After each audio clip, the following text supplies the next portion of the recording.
Este documental comienza con dos cortas historias.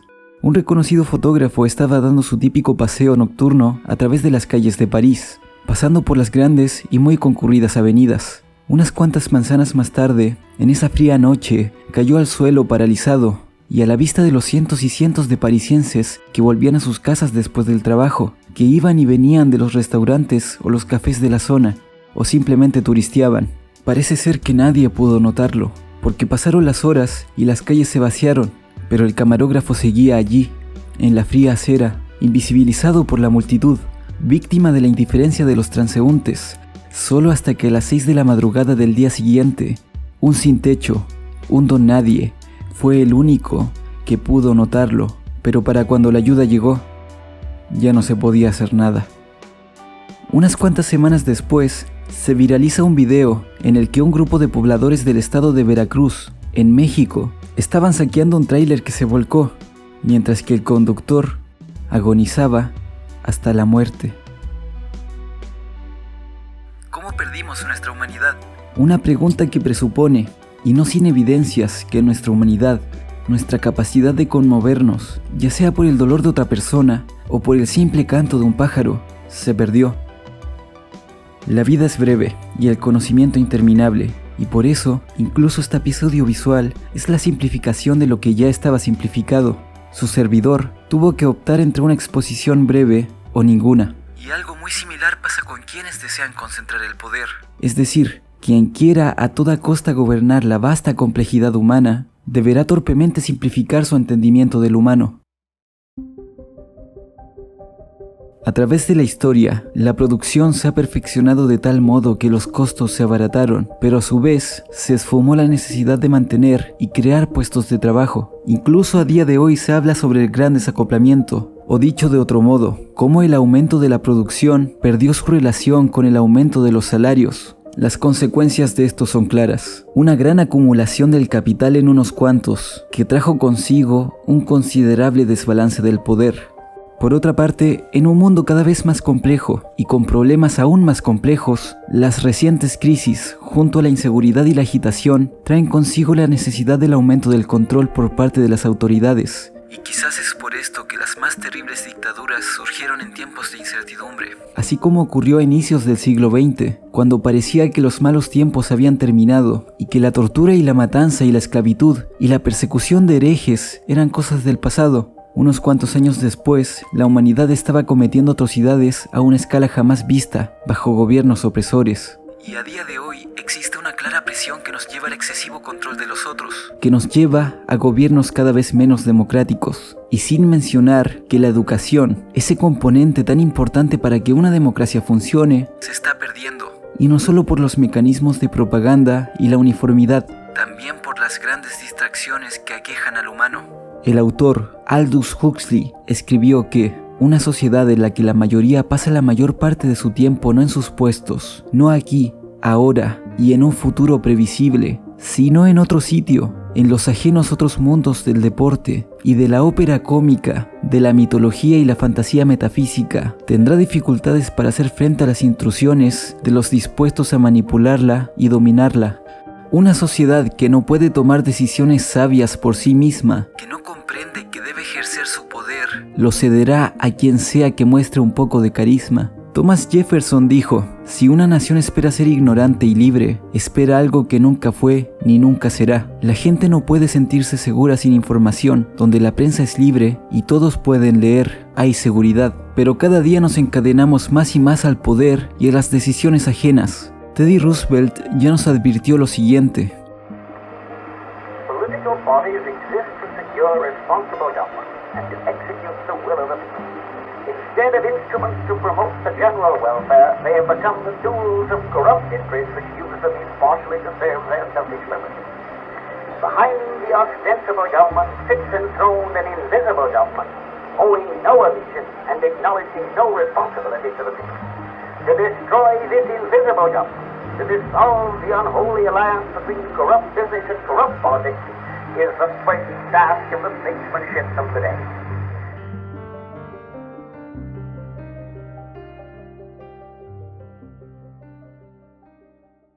Ya en la actualidad, parafraseando a Aldous Huxley, la creciente complejidad de la civilización nos ha llevado a una sociedad regida por la gran empresa y el gran gobierno, pero las sociedades están compuestas de individuos, de humanos, quienes se han visto seriamente afectados por los avances tecnológicos. Al respecto, el Dr. Erich Fromm explicó que nuestra sociedad occidental contemporánea, a pesar de su progreso material, intelectual y político, ayuda cada vez menos a la salud mental y tiende a socavar la seguridad interior, la felicidad, la razón y la capacidad para el amor del individuo. Tiende a convertirlo en un autómata que paga su frustración como ser humano con trastornos mentales crecientes y una desesperación que se oculta bajo un frenético afán de trabajo y supuestos placeres. No es de sorprenderse que la salud mental esté por los suelos y que cada vez haya más síntomas neuróticos, pero el sentido de estos síntomas es muy similar al del dolor físico. Nos advierte de que algo está mal y gracias a él estamos vivos, aunque hagamos todo lo posible para evitarlo. Pero estos síntomas terminaron siendo cosificados por los saberes científicos. Se les despojó de significado, sentido de propósito y finalidad, considerados como palabras vacías y por ende sin valor. Huyamos de definir la higiene mental como la prevención de los síntomas. Los síntomas no son como tales nuestro enemigo, sino nuestro amigo. Donde hay síntomas hay conflicto, y el conflicto siempre indica que las fuerzas vitales que luchan por la integración y la felicidad siguen combatiendo todavía. Donde cabe hallar a las víctimas realmente incurables de la enfermedad mental es entre quienes parecen los más normales. Muchos de ellos son normales porque se han ajustado muy bien a nuestro modo de existencia, porque su voz humana ha sido acallada a edad tan temprana de sus vidas que ya ni siquiera luchan, padecen o tienen síntomas, en contraste con lo que al neurótico sucede. Son normales en medida en que se han adaptado a una sociedad profundamente enferma, en la medida en que abandonaron su humanidad y a sí mismos. Y si este abandono es compartido por muchos, el hecho mismo del consenso hace que la locura parezca prudencia y la ficción realidad. Debe recordarse que para la mayor parte de la gente razón y realidad no son otra cosa que el consenso público. Uno no enloquece nunca cuando no difiere del suyo el pensamiento de ningún otro individuo. Así pues, el sujeto que participe de esta locura común carece de la sensación de aislamiento completo, y así escapa la intensa angustia que experimentaría un loco en una sociedad saludable. Un ejemplo es la sociedad del medioevo, donde en una sociedad enferma de inquisición, el homosexual más saludable era aquel que reprimía sus impulsos naturales. A través de la historia, e incluso en la actualidad, millones de personas terminaron desindividualizadas, absorbidas por el grupo, para así ser derivadas a una uniformidad. Uniformidad y libertad son incompatibles. Uniformidad y salud mental son incompatibles también. El hombre no está hecho para ser un autómata, y si se convierte en tal, la base de su salud mental queda destruida. Porque si algo podemos afirmar del ser humano, es que dentro de su inmensa complejidad, cada uno es distinto del otro. Cualquier cultura que en interés de la eficiencia, o en nombre de cualquier dogma político o religioso, trate de uniformar al individuo humano, comete un ultraje contra la naturaleza biológica del hombre, y en sí, la ciencia en búsqueda de otorgarnos un conocimiento más exacto, puede terminar por reducir la diversidad a la unidad. Del mismo modo en el que Isaac Newton advirtió que la caída de la manzana y el movimiento de los astros se deben a una misma razón, y con el mismo espíritu, el artista consuela al perturbado y perturba al cómodo, tomando la inmensa complejidad del mundo para procurar la armonía. Beethoven dijo que no hay nada tan bello como acercarse a la divinidad y derramar sus rayos sobre la humanidad. En las esferas del arte, la ciencia y la filosofía, esta voluntad de orden ha resultado mayoritariamente benéfica. Ahora bien, es en la esfera social, en el campo de la política y la economía, donde esta voluntad de orden se hace realmente peligrosa. En tal caso, la reducción de la ingobernable multiplicidad y complejidad humana a una unidad comprensible termina por ser muy distante de la realidad. Esta es la razón de que las prisiones, en su incapacidad de tratar los casos individuales, tengan una nula reinserción de sus reclusos.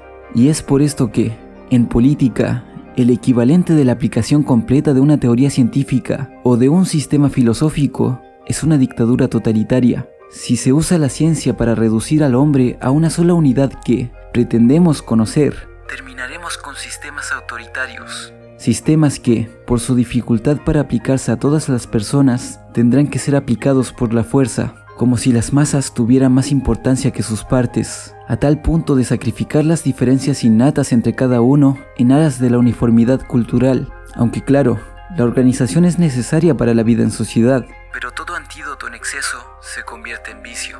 La organización es indispensable, pues la libertad existe y tiene sentido únicamente dentro de una comunidad autorregulada de individuos que cooperen libremente. Pero aunque indispensable, la organización también puede ser fatal. La organización excesiva transforma a hombres y mujeres en autómatas, sofoca el espíritu creador y suprime la misma posibilidad de la libertad. Como de costumbre, la única fórmula segura es el término medio, entre los extremos del laissez-faire y de la regulación absoluta. La organización no es buena en sí misma, es buena únicamente en la medida en que promueve el bien entre los individuos que la componen. Atribuir a las organizaciones precedencia sobre las personas es subordinar los fines a los medios. Y cuando esto sucede, la vida se vuelve un medio, un instrumento sin importancia. Más allá de los estados totalitarios, un ejemplo más contemporáneo es la vida como un medio para la productividad. ¿Cuántos no han consumido cantidades insanas de café, o un sinfín de nootrópicos y otras sustancias, o han comprometido su salud solo para seguir produciendo?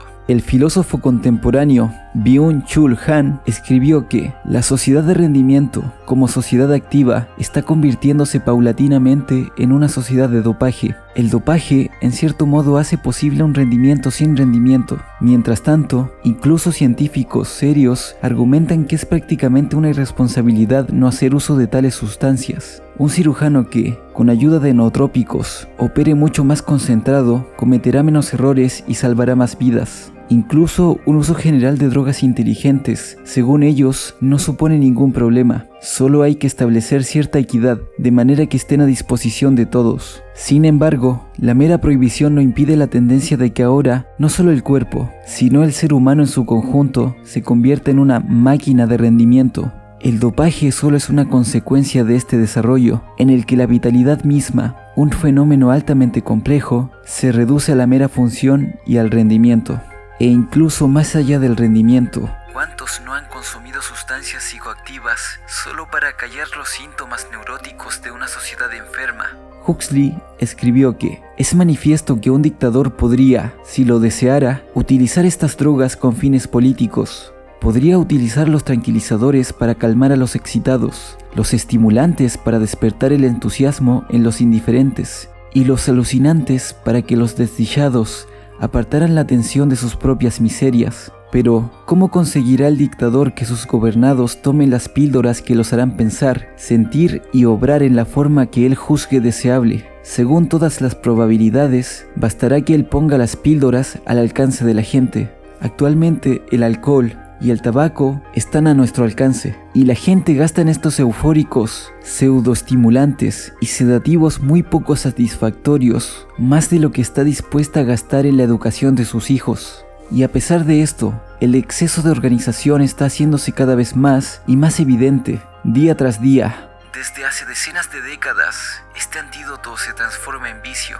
Durante el pasado siglo, los sucesivos avances en tecnología han estado acompañados por correspondientes avances en organización. La maquinaria complicada tenía que ser hermanada con complicados arreglos sociales, destinados a un funcionamiento tan sin tropiezos y eficiente como los nuevos instrumentos de producción. Con el objeto de encajar en estas organizaciones, los individuos han tenido que desindividualizarse, renunciando a su diversidad nativa y teniendo que ajustarse a módulos uniformes. Es decir, han tenido que hacer todo lo posible para convertirse en autómatas.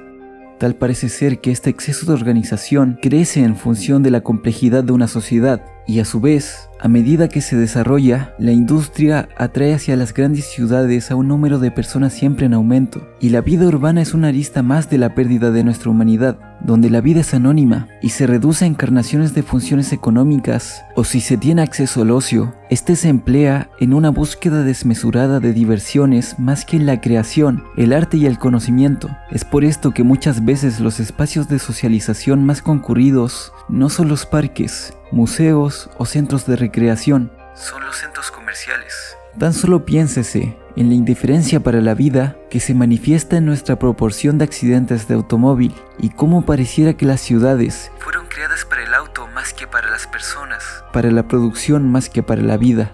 Incluso dentro de nuestro lenguaje, tan rico y complejo como es, se hace evidente nuestro pobre modo de vida. Por ejemplo, los esquimales utilizan muchos vocablos para designar las diferentes clases de nieve. Los árabes poseen un número igualmente grande de palabras para nombrar las distintas especies de camellos. Y nosotros, en el siglo XX, denominamos de muchas maneras las distintas clases de automóviles.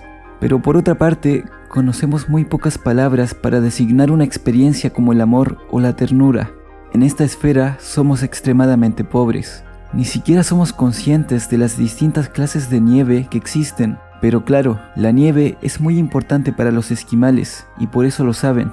Y asimismo, parece que las distintas marcas de automóviles son algo muy importante, ya que un niño de 10 años conoce un sinfín de palabras para referirse a los autos, mientras que los adultos utilizan la palabra amor.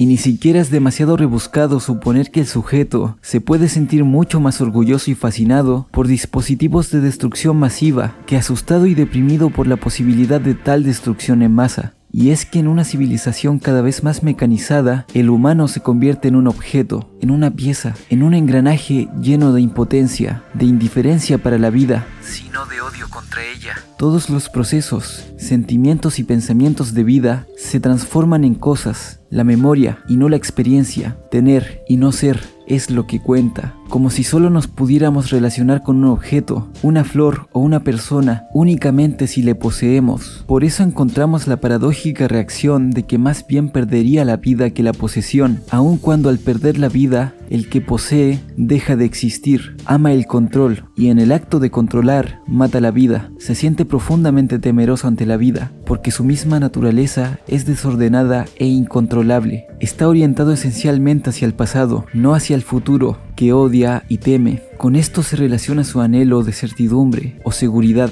pero la vida nunca es segura, nunca es previsible, nunca es controlable, y para hacerla controlable hay que convertirla en muerte. La muerte es, ciertamente, la única seguridad de la vida. El futuro y la vida son caos y libertad, y por su naturaleza, esta última jamás ha estado sujeta a un control estricto. Es así pues que todo lo referido al pasado, a lo incambiable, a lo inorgánico, a la muerte, es mucho más fácil de controlar que lo vivo, lo cual es mucho más seguro que la libertad. En otras palabras, lo que describe Fromm no es sino la voluntad de orden, del control, llevada a un extremo inhumano, donde la muerte es lo más eficiente y donde la vida es solo un medio para un fin. Cada vez somos más mecánicos, nuestro fin son las cosas, y en el proceso de esta idolatría de las cosas nos convertimos en mercancías, en números. La actitud hacia los humanos ahora es intelectual y abstracta. Se les piensa como objetos y en sus propiedades comunes, en las reglas estadísticas de la conducta de las masas, no en los individuos vivos. Nuestra obsesión por el control nos ha quitado progresivamente nuestra humanidad, o lo que nos hace humanos. Visto de esta forma, podría decirse que los inicios del transhumanismo ya estaban desde antes de siquiera imaginarlo. Y la cuestión no es si aquí se les trata bien o si están bien alimentados. En serio, a los objetos también se les puede tratar bien. La cuestión es si somos humanos o simples objetos, en centros gigantescos de producción, en ciudades gigantescas, en países gigantescos, se administra a los hombres como si fueran cosas. Los hombres y sus administradores se convierten en cosas y obedecen a las leyes de las cosas, pero el hombre no nació para ser una cosa, es destruido si se convierte en cosa, y antes de que esto se realice, se desespera y quiere acabar con toda vida. Y los orígenes de esta condición van más allá de la organización y la eficiencia. Estos factores, a pesar de su influencia, solo son consecuencias de la sumisión del humano, y esta sumisión, a su vez, es la consecuencia de algo mucho más grande. Nietzsche nos advirtió hace más de 100 años que la muerte de Dios, es decir, la muerte de un sentido de la existencia, del sostén y garante de los valores occidentales, y la metafísica que se creía trascendental, nos traería consigo el advenimiento de la nada. Entendió que más que sentir una liberación del yugo de la religión, viviríamos en un estado general de degeneración. No sería y no es entendido como una gran grieta de libertad en la historia, más bien una condena a ser libres. Esto fue lo que asumieron los últimos hombres, que creen haber inventado la felicidad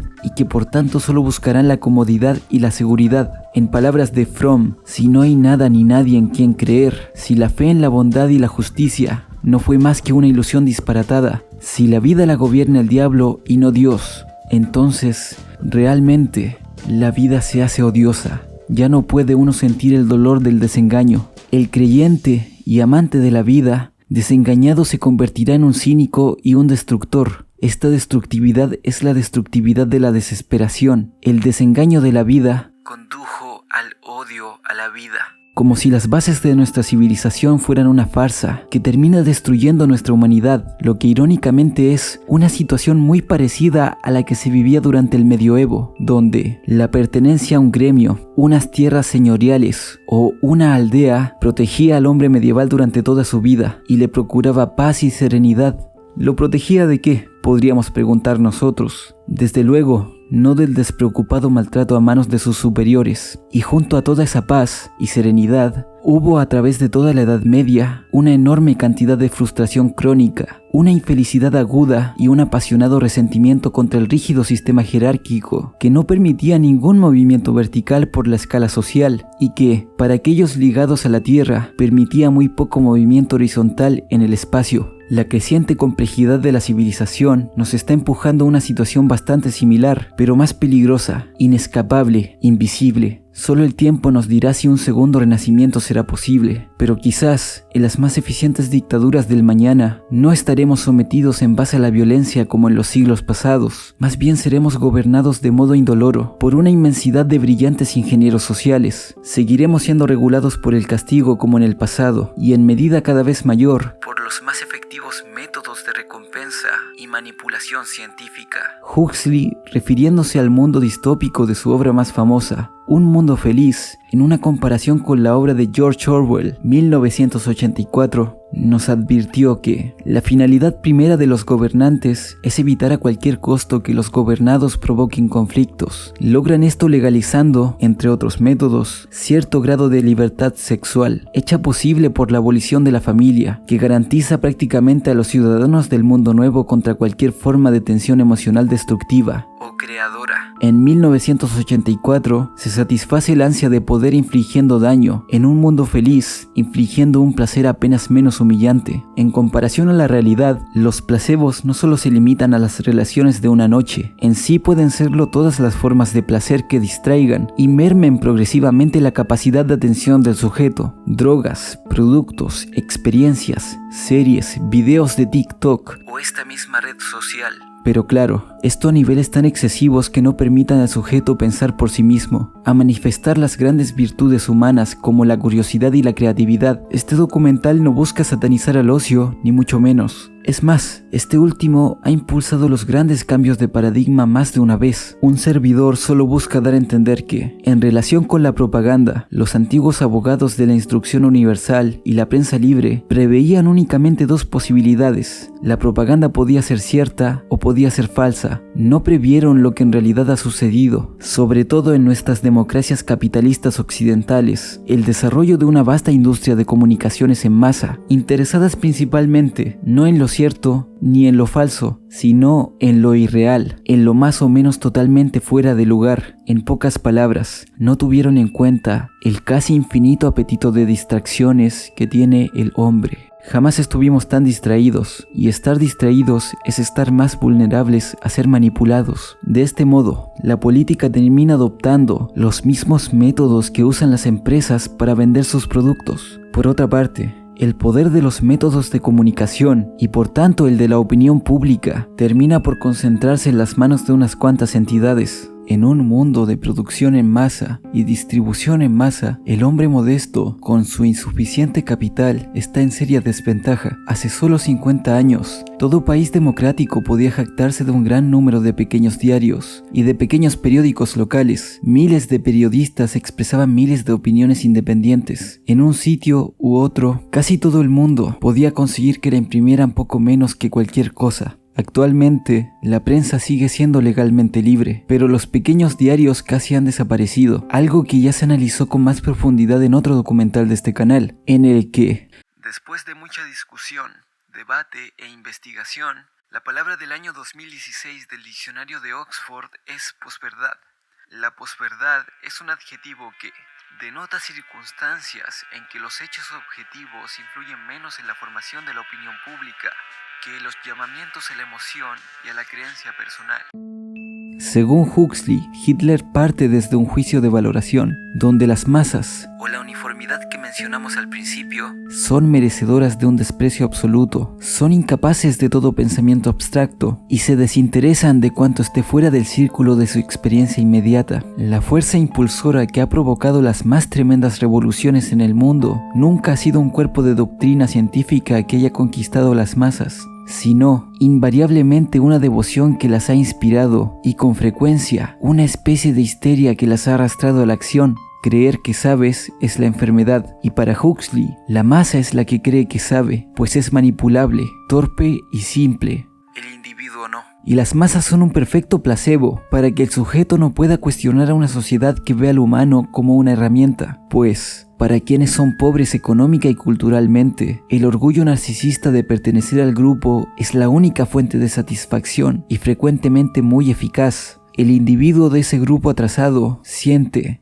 aunque soy pobre e inculto, soy alguien importante porque pertenezco al grupo más admirable del mundo. ¿Soy blanco o soy ario? Ya hasta parece que no aprendimos nada sobre la historia, pues las masas han sido una de las principales causas de la destrucción de los unos sobre los otros. Tenderán a racionalizar su orientación como amor a la patria, deber, honor, etc. Pero cuando quiebran las formas de vida civilizada normal, como ocurre en la guerra internacional o en la guerra civil, esas gentes ya no necesitan reprimir sus deseos más profundos. Cantarán himnos de odio, volverán a la vida y desplegarán todas sus energías en las ocasiones en que puedan servir a la muerte. La masa es, pues, una terrible consecuencia de la deshumanización y a su vez es condición de posibilidad para la posverdad, para que nos transformemos en autómatas y perdamos nuestra humanidad, ya que, reunidas en una multitud, las personas pierden su poder de razonamiento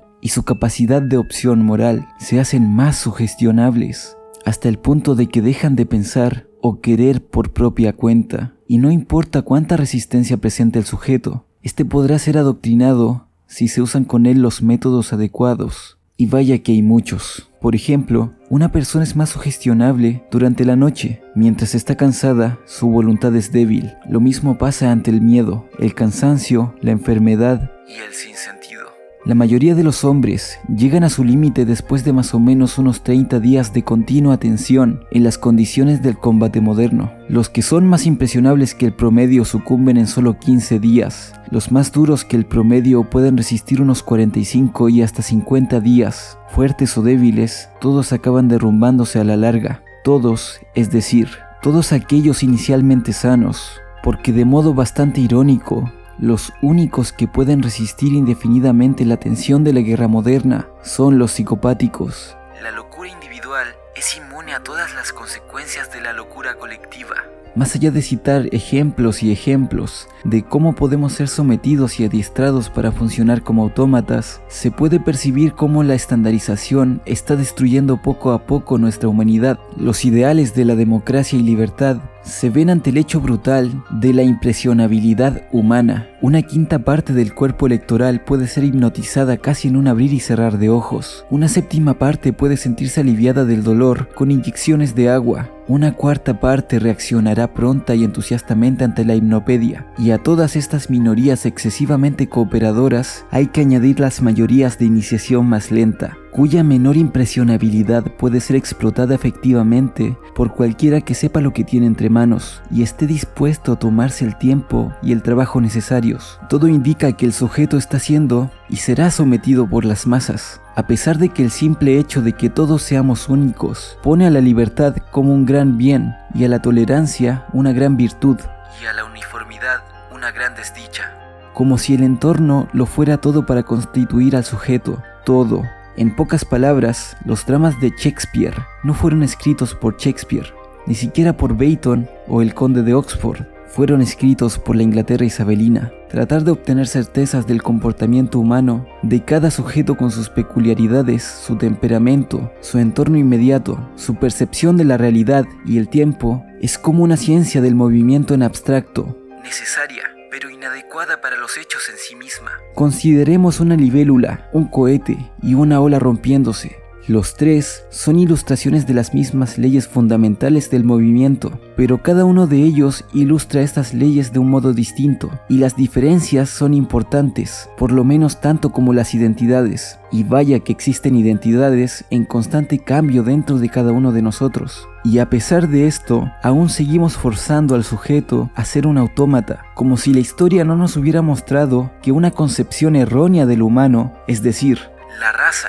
justificó atrocidades en una escala nunca antes vista hasta ese entonces. Tan solo imaginemos que la uniformidad fuera correcta, que las diferencias individuales son insignificantes y pueden ser completamente borradas por el acondicionamiento. En tal caso, no habría necesidad alguna de libertad y el Estado tendría justificación para perseguir y exterminar o acondicionar a quienes no se adecúen a nuestro mundo feliz.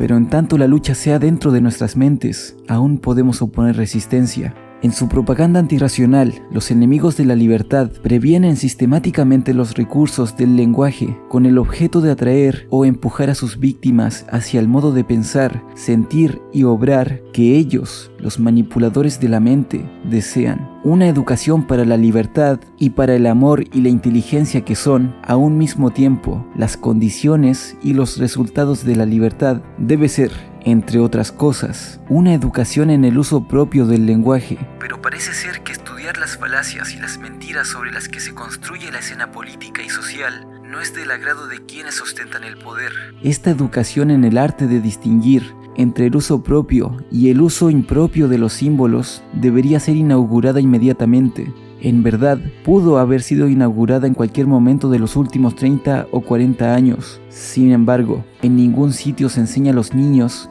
de un modo sistemático, a distinguir la afirmación verdadera de la falsa, la significativa de la carente de significado. El mismo autor nos cuenta la triste historia del Instituto de Análisis de la Propaganda, fundado en 1937 por el señor Philene, un antropólogo de Nueva Inglaterra. Con el mundo inmerso en la guerra psicológica, el instituto fue cerrado en 1941, pero incluso antes del estallido, ciertos educadores alegaban que el análisis de la propaganda induciría al cinismo a los adolescentes. Los militares temían que los reclutas comenzaran a analizar el lenguaje de los sargentos. Los clérigos reclamaron que estos análisis socavarían la fe y los anunciantes pensaron que reduciría sus ventas. La libertad que el conocimiento nos podría otorgar es bastante peligrosa para la sociedad. Aunque todo esto se haya escrito hace casi 70 años, gran parte de las predicciones de Huxley son vigentes a día de hoy. Las pulcras formas antiguas, elecciones, parlamentos, tribunales supremos y todo lo demás subsistirán, pero la sustancia bajo la superficie será una nueva clase de totalitarismo no violento.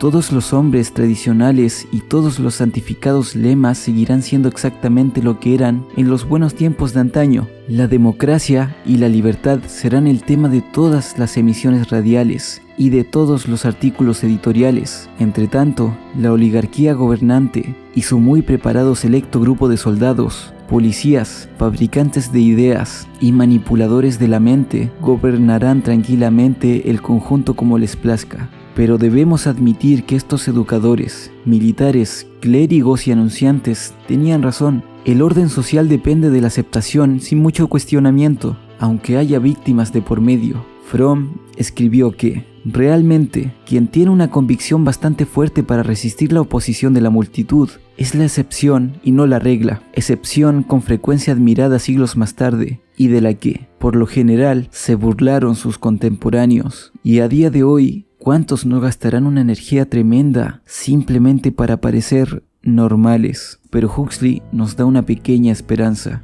Este planteamiento más bien negativo del problema tendrá que ser complementado por algo más positivo, la enunciación de una serie de valores generalmente aceptables, basados en un sólido cimiento de los hechos. El valor, ante todo, de la libertad individual, basado en los hechos de la diversidad humana y de la singularidad genética. El valor de la caridad y la compasión, basado en un hecho conocido de antiguo y descubierto de nuevo por la moderna psiquiatría, es decir, el hecho de que el amor es tan necesario para los seres humanos como la comida y el techo. derecho y finalmente el valor de la inteligencia, sin la que el amor es impotente y la libertad inasequible. Esta serie de valores nos proporcionará un criterio para que la propaganda pueda ser juzgada. Y aquí debo recalcar que para cuestionar es que están los loquitos, los trastornados, los psicóticos, los excluidos, los otros. El autor, Guy de Maupassant, odiaba la Torre Eiffel. En sus textos la describía como una pirámide alta y flaca de escalas de hierro, esqueleto gigante falto de gracia, cuya base parece hecha para llevar un monumento formidable de cíclopes. Pero a pesar de dedicarle tremendas barras a la estructura de hierro, la historia cuenta que el escritor siempre comía en el restaurante de la Torre Eiffel. Él solo se justificó diciendo que este es el único sitio de París desde donde no puede ver la torre. En retrospectiva, la sociedad resulta ser bastante similar a la Torre Eiffel, en el sentido en el que podemos apreciarla mejor desde fuera, y solo los loquitos están allí, en los bordes, en el caos inmediato. Quizás por eso antes los llamábamos mesías o filósofos. Huxley escribió que el instinto es supremo y del instinto surge la fe, mientras la sana gente común estrecha instintivamente sus filas para formar la comunidad de un pueblo bajo un jefe. Sobra decirlo, los intelectuales van de un lado a otro, como gallinas en un gallinero. Con ellos no se puede hacer historia, no pueden ser utilizados como elementos componentes de una comunidad. Quizás por eso Jesús, un excluido de la sociedad, fue un revolucionario, un mesías, un loquito o un pensador. Y es que con los intelectuales no se puede hacer historia. La filosofía nos enseña a sentir incertidumbre ante las cosas que nos parecen evidentes. La propaganda, en cambio, nos enseña a aceptar como evidentes cosas sobre las cuales sería razonable suspender nuestro juicio o sentir dudas. Una pequeña conclusión es que en la lucha dentro de los terrenos del pensamiento, la libertad solo se podrá lograr mediante la autocrítica. Respecto a la lucha, digamos, más física, la advertencia huxleyana es clara. Podría haber, y a mi juicio, debería haber leyes que impidieran a los candidatos políticos no solamente gastar más que determinada cantidad en sus campañas electorales, sino también recurrir a esa especie de propaganda antirracional que convierte en disparate todo el procedimiento democrático. O si tan solo la historia que se nos enseña en las aulas se pudiera enfocar en dar más importancia a los logros de la especie humana y no a los de una nación en particular. Unas leyes preventivas como tales podrían hacer algún bien, pero si las grandes fuerzas impersonales que amenazan actualmente la libertad continúan concentrando poder, este bien no podrá ser hecho por mucho tiempo. Y como vimos al inicio de este documental, la gran complejidad de nuestra civilización hizo que nunca antes tantos ciudadanos estén sometidos a la voluntad de tan pocos, y mientras más problemas, más autoritarismo. Los efectos de todo esto son claros. Estamos encaminados a una sociedad de autómatas, incapaces de tomar decisiones por cuenta propia y acondicionados para funcionar como piezas de engranaje para quienes concentran el poder, donde la democracia está tan colapsada de gritos a oídos sordos dentro de zoológicos humanos que hasta el derecho a voto parece un chiste para la mayoría. No es raro escuchar un "no me interesa quién salga electo, siempre será lo mismo". Y claro, podemos decir que ya no nos interesa la política, vivir como autómatas y que otros tomen las decisiones por nosotros. Y saben, los antiguos inquisidores cayeron porque nunca pudieron proporcionar a sus gobernados bastante pan y entretención. No pudieron convertirlos en autómatas. Pero a día de hoy es muy diferente. Incluso en el pasado, los revolucionarios eran producto de la más piadosa educación ortodoxa, pero bajo una dictadura científica, la educación funcionará tan bien que podríamos llegar a amar nuestro papel de esclavos. Pero el mundo es demasiado complejo para dejar de buscar. Tengo la esperanza de que un día abandonaremos a las masas para perder el miedo a ser libres, y así enfrentaremos la incertidumbre del mundo con vigor y esperanza, y nos enorgulleceremos de ser humanos, entregados de lleno a la justicia, al conocimiento y a las bellas artes. Y razones no faltan. Están a la mano muchas tareas comunes para la humanidad, como la lucha unificada contra la enfermedad, el hambre, la diseminación del saber y el cambio climático. En todos estos puntos no importa las diferencias de ideología, política y religión. No hay sector de la humanidad que pueda ignorarlos. El humanismo del Renacimiento, las revoluciones burguesas, las revoluciones rusas, China y colonial, todas se basan en una idea común: la igualdad de los hombres. El hecho histórico de que la idea de la igualdad de todos los hombres, y por lo tanto de su libertad y su dignidad, conquistó el mundo, y es inconcebible que la humanidad pueda volver otra vez a los conceptos que dominaron la historia civilizada hace solo poco tiempo. ¿Se imaginan que la mayor fiesta del año no sea la nacional, sino la fiesta del ser humano, y que haya en todos lados mucha música, arte, sabiduría y muchas luces y colores? Pero para esto debemos hacer que el ser humano deje de ser un medio y sea un fin en sí mismo, lo cual puede recibir una fuerte ayuda de la orientación científica y humanista. Se debe trasladar el esfuerzo educativo de enseñar primordialmente una orientación técnica a enseñar una orientación científica, impulsar el pensamiento científico a un concepto más crítico y objetivo de la realidad, que no esté sujeto a la posverdad. Pero la inmensa mayoría de los individuos de Occidente, aunque hayan aprendido el método científico en la escuela o en la universidad, en realidad no se interesaron nunca por el método del pensamiento científico, crítico. Hasta la mayor parte de los profesionales en el campo de las ciencias naturales siguen siendo técnicos, pero no adquirieron una actitud científica. Lo importante es ser conscientes de que la especialización sí puede crear técnicos muy buenos en su campo, pero si no se complementan correctamente, se arriesgan a crear mentes convenientemente ignorantes en otros asuntos. Muchas veces se ataca la filosofía porque no tiene una aplicación, digamos, más práctica, como si fuera más importante la acción que el pensamiento, siendo que este último es el que condiciona a la primera. Más allá de que esta sea una postura bastante superficial, Aristóteles escribió: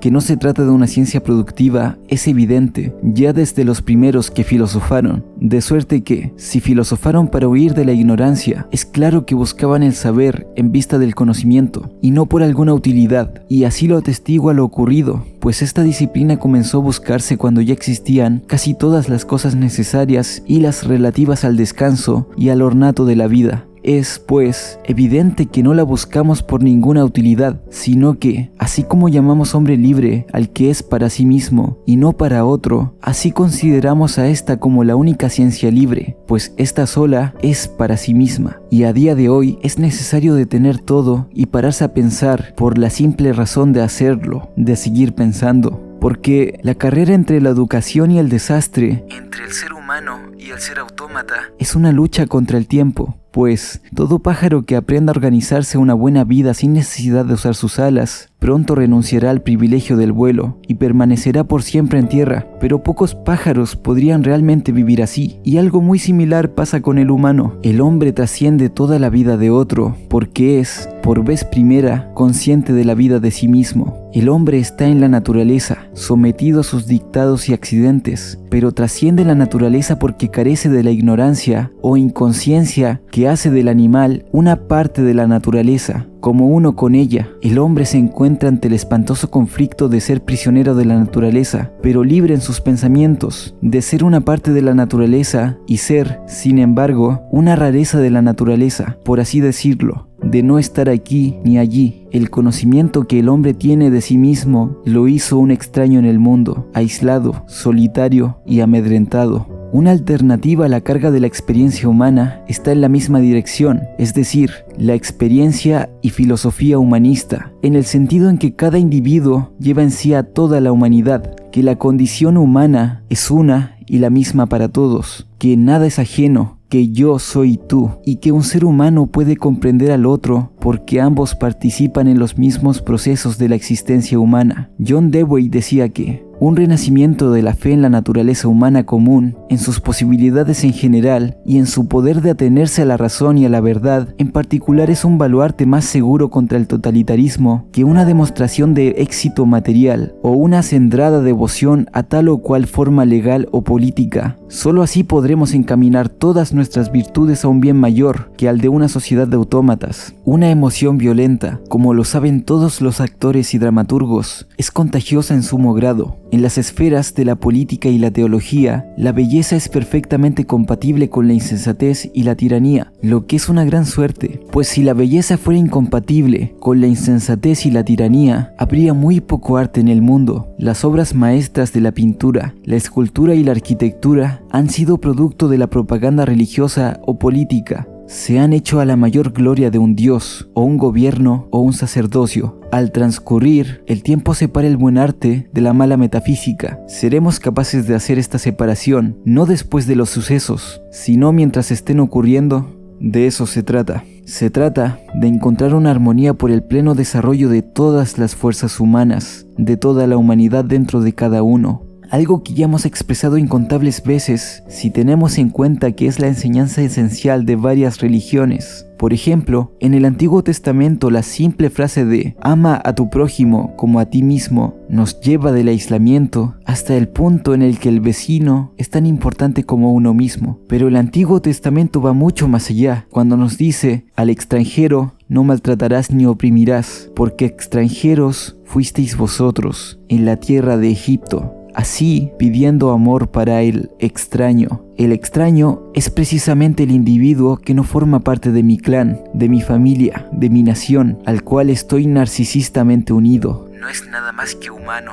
ya que uno descubre el ser humano en el extraño, pues en el amor a este se desvanece nuestro narcisismo. Significa amar al otro en su peculiaridad y su diferencia conmigo, y no porque se parezca a mí. Cuando el Nuevo Testamento nos dice, oísteis que fue dicho, amarás a tu prójimo y aborrecerás a tu enemigo, pero yo os digo, amad a vuestros enemigos, bendecid a los que os maldicen, haced bien a los que os aborrecen, y orad por los que os ultrajan y os persiguen, para que seáis hijos de vuestro Padre, que está en los cielos, y que hace salir su sol sobre malos y buenos, y que hace llover sobre justos e injustos. Y así nos pide amor a nuestros enemigos. Expresa la misma idea de forma más incisiva, pues si el extraño es humano para ti, ya no hay enemigos, porque tú te has hecho verdaderamente humano. Solo es posible amar al extraño y al enemigo si se ha vencido el narcisismo, si yo soy tú, si tú y yo somos humanos. Otro ejemplo es dentro del budismo, donde la enseñanza de Buda equivale a decir que el sujeto puede salvarse del sufrimiento solo si despierta de sus ilusiones. Y con esta mirada, despierta y atenta, se dedica no a seguir sus deseos, sino a conocer su realidad, es decir, la realidad de la enfermedad, de la vejez y de la muerte. Así pues, el individuo despierto es quien venció sus deseos y observó plenamente la realidad. Dicho de otra forma, solo si puede renunciar a sus ilusiones, puede abrirse al mundo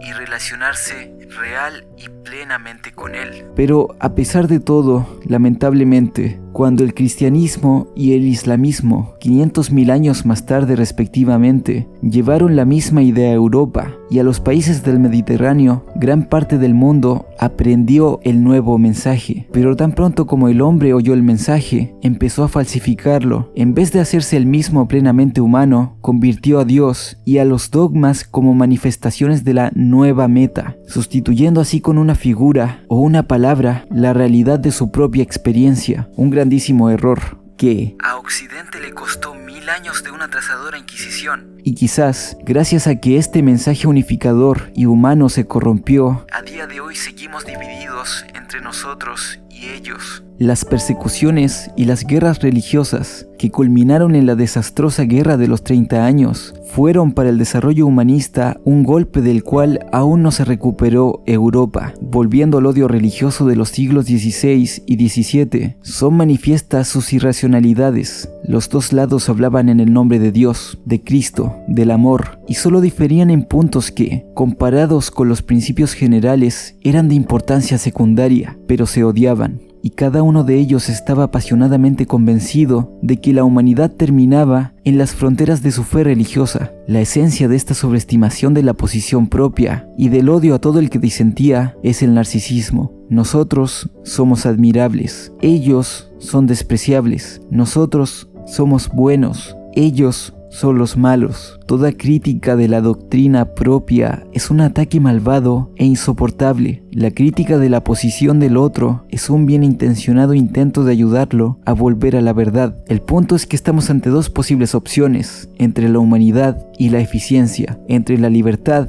o la seguridad, entre la vida y la muerte, entre la esperanza y el temor. Y ninguna de estas opciones constituye en sí la esencia del ser humano, pues el hombre no es bueno ni malo. Si se cree en la bondad del hombre como la única potencialidad, se estará obligado a una falsificación optimista de los hechos, o a terminar en una amarga desilusión. Si se cree en el otro extremo, terminará uno siendo un cínico y estando ciego para las muchas posibilidades, para el bien de los demás y de uno mismo. Lo único que nos queda es saber si seremos libres de elegir uno u otro, lo cual fue altamente advertido por Spinoza, pues tenemos la ilusión de la libertad porque tenemos conciencia de nuestros deseos, pero no la tenemos de sus motivos. El sujeto es poseedor de una cantidad casi infinita de condiciones que rigen sus decisiones, que van desde sus pensamientos hasta las posiciones de sus átomos, y un sinfín de factores más, de los que apenas podemos entender unos cuantos. Y este es el punto: el conocimiento de estas condiciones, de estos factores, puede crear y ampliar la esfera de la libertad. Es por esto que la humanidad, la libertad, la vida y la esperanza son solo plenamente posibles si ampliamos nuestro conocimiento, ya que éste se limita a las posibilidades de nuestra sociedad. Así pues, la ampliación del conocimiento nos permitirá experimentar toda la experiencia humana, experimentar el hecho de que fuimos, somos y seremos pescadores y santos, niños y adultos, cuerdos y locos, humanos del pasado y del futuro, y que llevamos lo que la humanidad fue, es y será. Pues, hasta que lo inconsciente no se haga consciente, el subconsciente seguirá dirigiendo tu vida y tú le llamarás destino. Pero esto va más allá de que solo conocer las causas que te condicionan. Por ejemplo, es un error necesario, pero un error al fin y al cabo,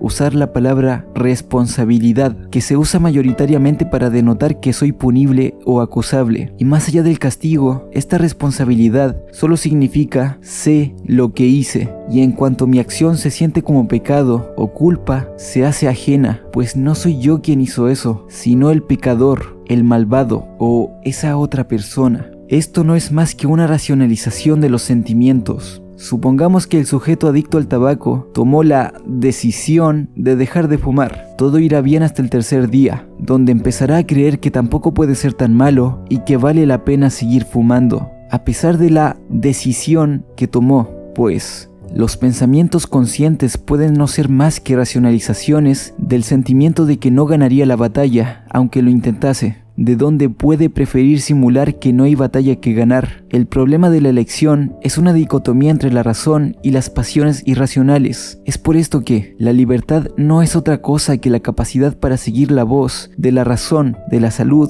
del bienestar, de la conciencia, contra las voces de pasiones irracionales. Entre más virtuosa sea una persona, más libre es, y viceversa. Y para ser libres, nuestros límites deberían ser autoimpuestos. En este sentido, el individuo que no es libre para elegir el mal es el individuo completamente libre, pues cuanto más tiempo se niega a elegir lo justo, más se endurece el corazón y viceversa. Resumiendo, el amor a la vida se desarrollará más en una sociedad en que haya seguridad, en el sentido en que no están amenazadas las condiciones materiales básicas para una vida digna, justicia, en el sentido en el que nadie puede ser un fin para los propósitos de otro, y libertad, en el sentido en que todo individuo tiene la posibilidad de ser un miembro activo y responsable de la sociedad. Este último punto es de particular importancia. Hasta una sociedad en que existe inseguridad y justicia puede no ser conducente al amor a la vida si no se estimula la actividad creadora del individuo. No basta que los hombres no sean esclavos. Si las condiciones sociales fomentan la existencia de autómatas, el resultado no será amor a la vida, sino amor a la muerte. Esto es porque las ideas son solo ideas, cuando no se hace nada al respecto, y la enseñanza por sí sola es bastante importante, pero no es el paso decisivo como se creía en el Renacimiento. Todas estas enseñanzas ejercerán influjo únicamente si cambian las condiciones esenciales, sociales, económicas y políticas. Cambio del industrialismo burocrático en industrialismo humanista socialista, de la centralización en la descentralización, del hombre organización en el ciudadano responsable y activo, subordinación de las soberanías nacionales a la soberanía de la especie humana y a sus órganos, esfuerzos mancomunados de las naciones que tienen en cooperación con las naciones que no tienen, para estructurar los sistemas económicos de estas, desarme universal y empleo de los recursos materiales existentes en tareas constructivas. Y ciertamente el desarme universal también es necesario por otra razón, pues si un sector de la humanidad vive con el temor de ser destruido por otro bloque y el resto vive con el temor de ser destruido por ambos, es claro que ante un sentimiento tan primitivo como el miedo, solo queda refugiarse en las masas. El hombre solo puede ser humano en un clima en el que pueda esperar que él y sus hijos vivirán para ver el año siguiente y muchos más años por venir. Hay razones para tener esperanza, pues nuestros corazones pueden hacerse inhumanos, pero nunca dejaremos de serlo. Todos estamos determinados por el hecho de que nacimos humanos, y en consecuencia, siempre deberemos escoger entre el bien y el mal. Por eso no debemos confiar en que nadie nos salvará, sino reconocer el hecho de que las elecciones erróneas nos condenarán a una sociedad de engranajes y no de humanos. Tal vez las fuerzas que amenacen nuestra humanidad son demasiado fuertes para resistirlas por mucho tiempo. Sin embargo, tenemos el deber de hacer cuanto podamos para resistirlas. Debemos adquirir conocimiento para elegir el bien, pero no ayudará de nada si perdemos la capacidad de conmovernos con la desgracia de otro ser humano, con la mirada amistosa de otra persona, con el canto de un pájaro